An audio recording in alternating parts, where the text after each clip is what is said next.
Our text for this evening is found in Genesis chapter 32 and verse 12. And thou saidst, I will surely do thee good.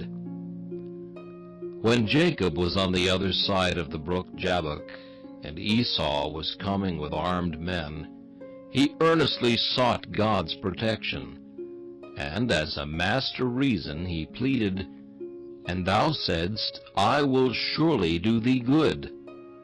Oh, the force of that plea! He was holding God to his word. Thou saidst. The attribute of God's faithfulness is a splendid horn of the altar to lay hold upon.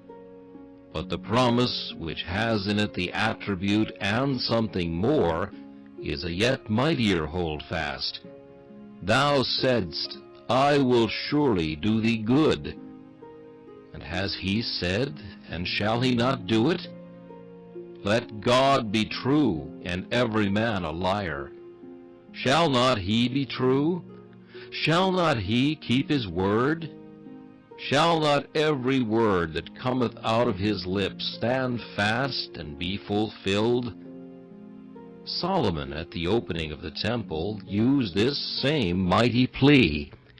He pleaded with God to remember the word which he had spoken to his father David, and to bless that place. When a man gives a promissory note, his honor is engaged. He signs his hand, and he must discharge it when the due time comes, or else he loses credit. It shall never be said that God dishonors his bills. The credit of the Most High never was impeached, and never shall be. He is punctual to the moment. He never is before his time, but he never is behind it. Search God's word through, and compare it with the experience of God's people, and you shall find the two tally from the first to the last. Many a hoary patriarch has said with Joshua, Not one thing hath failed of all the good things which the Lord your God spake concerning you. All are come to pass.